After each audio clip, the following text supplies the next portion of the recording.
बोलो दुर्गे मात की जय। सबसे पहले हम माता रानी की क्षमा याचना करते हैं। परमेश्वरी, मेरे द्वारा रात दिन सहस्त्रों अपराध होते हैं, यह मेरा दास है, ऐसा समझकर मेरे उन अपराधों को तुम कृपा पूर्वक क्षमा करो। परमेश्वरी, मैं आह्वान नहीं जानता, विसर्जन करना नहीं जानता तथा पूजा करने का ढंग भी नहीं जानता। क्षमा करो देवी सुरेश्वरी, मैंने मंत्रहीन, क्रियाहीन और भक्तिहीन पूजन किया है। वह सब आपकी दया का पात्र हूँ, जैसा चाहो करो। देवी परमेश्वरी, अज्ञान से, भूल से अथवा बुद्धि भ्रांति होने के कारण मैंने जो न्यूनता या अधिकता कर दी हो, सब क्षमा करो और प्रसन्न हो। सच्चिदानंद स्वरूपा परमेश्वरी, जगतात्मा कामेश्वरी, तुम प्रेम पूर्वक मेरी यह पूजा स्वीकार करो और मुझ पर प्रसन्न रहो। जय माता रानी की। दुर्गे मात की जय। सर्वमंगल मांगले शिवे सर्वार्थ साधिके शरणे त्र्यंबके गौरी नारायणी नमस्तुते। ब्रह्म रूपे सदानंदे परमानंद स्वरूपिणी रुद्र सिद्धि प्रदे देवी नारायणी नमस्तुते। ओम नमश्चंडिकाय नमः। अथ श्री दुर्गा सप्तशती, पहला अध्याय। महर्षि मार्कंडे जी बोले, सूर्य के पुत्र सार्वणी की उत्पत्ति की कथा विस्तार पूर्वक कहता हूँ, सुनो। सार्वणी महाकाया की कृपा से जिस प्रकार मनवंत्र के स्वामी हुए, उसका हाल भी सुनो। पहले सुरारोची नामक मनवंत्र में चैत्रवंशी सूरत नाम के एक राजा थे। सारी पृथ्वी पर उनका राज्य था। वह प्रजा को अपने पुत्र के समान मानते थे और जो भी कोला विध्वंसी राजा उनके शत्रु बन गए। दुष्टों को दंड देने वाले राजा सूरत की उनके राजा उनके शत्रु बन गए। दुष्टों को दंड देने वाले राजा सूरत की उनके साथ लड़ाई हुई। कोल विध्वंसों के संख्या में कम होने पर भी राजा सूरत युद्ध में उनसे हार गए। तब वह अपने नगर में आ गए। केवल अपने देश का राज्य ही उनके पास रह गया और वह उसी देश के राजा होकर राज्य करने लगे। किंतु उनके शत्रुओं ने उन पर वहां भी आक्रमण किया। राजा को बलहीन देखकर उसके दुष्ट मंत्रियों ने राजा की सेना और खजाना अपने अधिकार में कर लिया। राजा सूरत अपने राज्याधिकार को हार का शिकार के खेलने के बहाने घोड़े पर सवार होकर वहां से एक भयंकर वन की ओर चले गए। उस वन में उन्होंने महर्षि मेधा का आश्रम देखा। वहां मेधा महर्षि अपने शिष्यों तथा मुनियों से सुशोभित बैठे हुए थे और वहां कितने ही हिंसक जीव परम शांति भाव में रहते थे। राजा सूरत ने महर्षि मेधा को प्रणाम किया और महर्षि ने भी उनका उचित सत्कार किया। राजा सूरत महर्षि के आश्रम में कुछ समय तक ठहरे। अपने नगर की ममता के आकर्षण में राजा अपने मन में सोचने लगे, पूर्व काल में पूर्वजों ने जिस नगर का पालन किया था, वह आज मेरे हाथ से निकल गया। मेरे दुष्ट एवं दुरात्मा मंत्री मेरे नगर की अब धर्म रक्षा कर रहे होंगे या नहीं। मेरा प्रधान हाथी, जो कि सदा मद की वर्षा करने वाला और शूरवीर था, मेरे वैरियों के वश में होकर न जाने क्या क्या दुख भोग रहा होगा। मेरे आज्ञाकारी नौकर, जो मेरी कृपा से धन और भोजन पाने में सदैव सुखी रहते थे और मेरे पीछे पीछे चलते थे, वह अब निश्चय ही दुष्ट राजाओं का अनुसरण करते होंगे तथा मेरे दुष्ट एवं दुरात्मा मंत्रियों द्वारा व्यर्थ ही धन को व्यय करने में संचित किया हुआ मेरा खजाना एक दिन अवश्य खाली हो जाएगा। इस प्रकार से की बहुत सी बातें सोचता हुआ राजा निरंतर दुखी होने लगा। एक दिन राजा सूरत ने महर्षि मेधा के आश्रम के निकट एक वैश्य को देखा। राजा ने उनसे पूछा, भाई तुम कौन हो? यहाँ तुम्हारे आने का क्या कारण है और तुम मुझे शोकग्रस्त अनमने से दिखाई देते हो, इसका क्या कारण है? राजा के यह नम्र वचन सुनकर वैश्य ने महाराज सूरत को प्रणाम किया और कहा। वैश्य बोला, राजन, मेरा नाम समाधि है।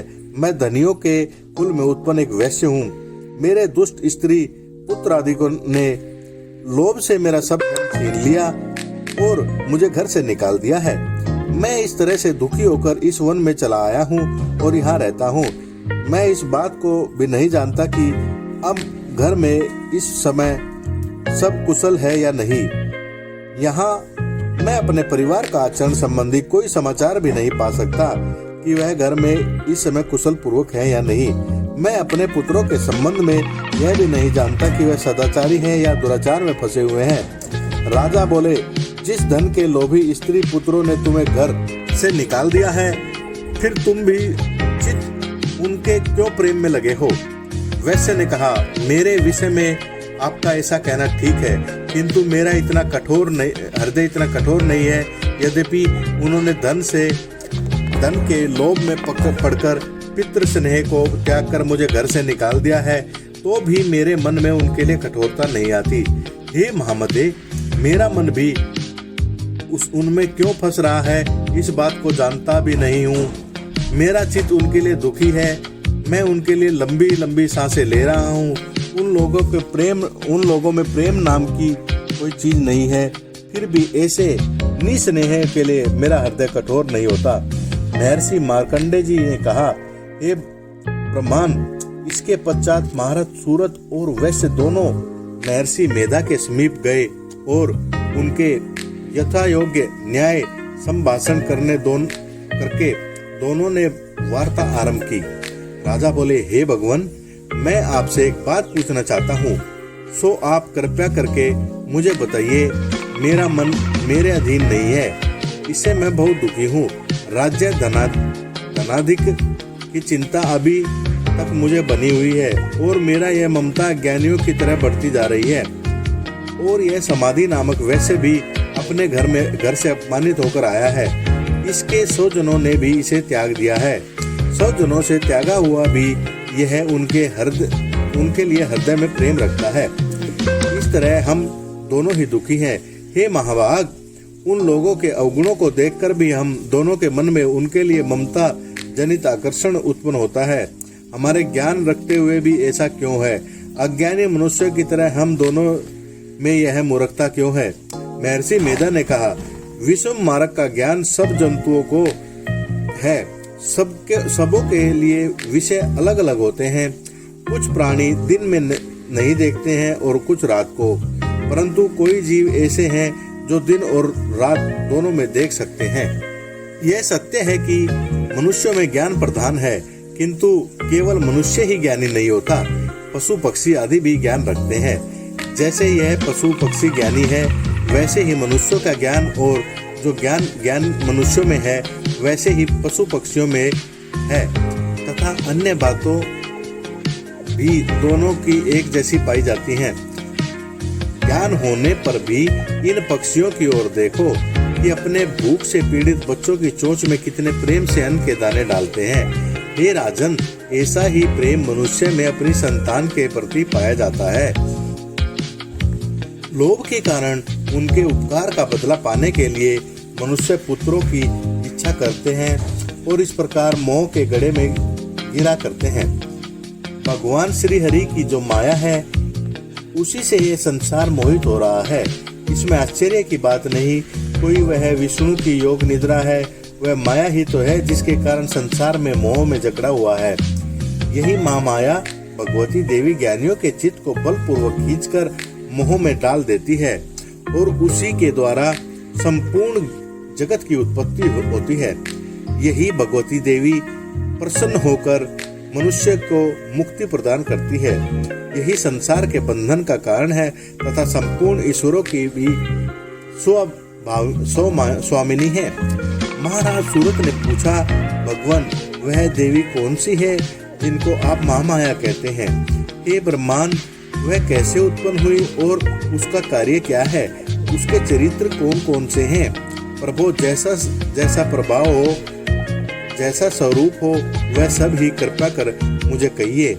मैं आपसे सुनना चाहता हूँ।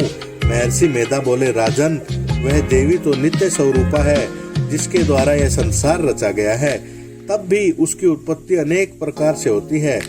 यह सब आप मुझसे सुनो।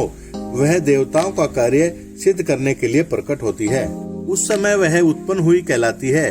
संसार को जलमय करके जब भगवान विष्णु योग निद्रा का आश्रय लेकर से सैया पर सो रहे थे, तब मधु कैटभ नाम के 2 असुर उनके कान के मैल से प्रकट हुए और वह श्री ब्रह्मा जी को मारने के लिए तैयार हो गए। ब्रह्मा जी ने उन दोनों को अपनी ओर आते देखा और यह भी देखा कि भगवान विष्णु योग निद्रा का आश्रय लेकर सो रहे हैं।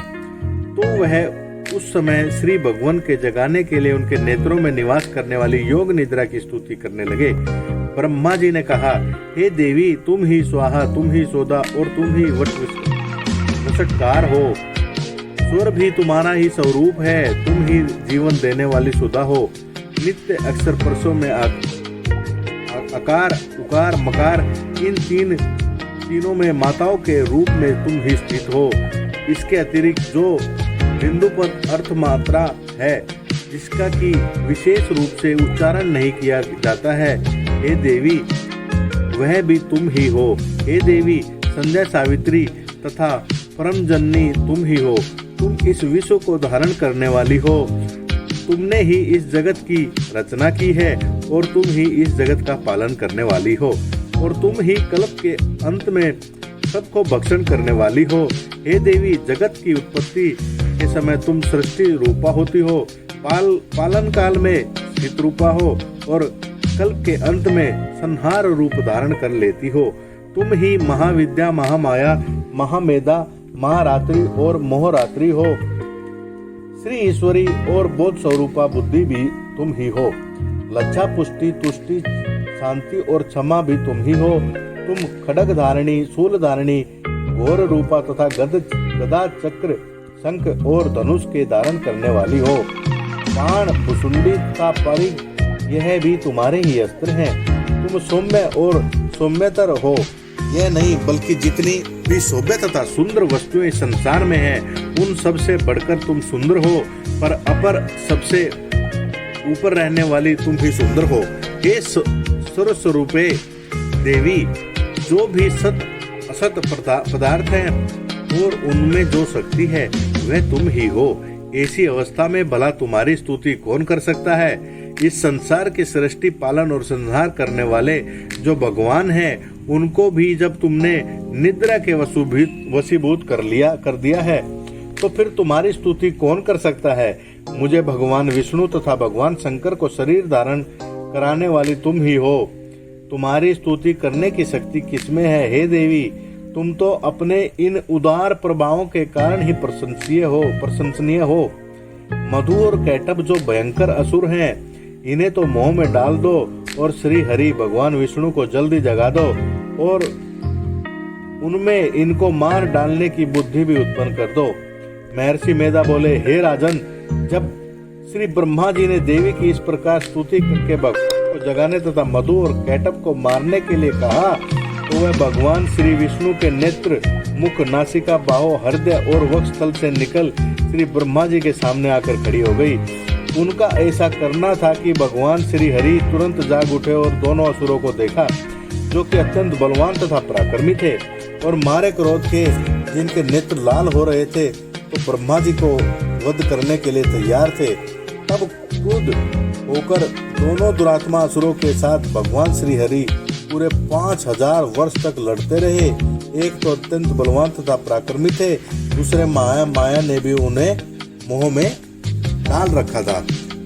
अतः इस श्री भगवान के कहने लगे, हम दोनों तुम्हारी वीरता से अत्यंत प्रसन्न हैं। तुम हमसे कोई वर मांगो। भगवान ने कहा, यदि तुम मुझ पर प्रसन्न हो तो अब तुम मेरे हाथों से मर जाओ। बस इतना ही वर मैं तुमसे मांगता हूँ।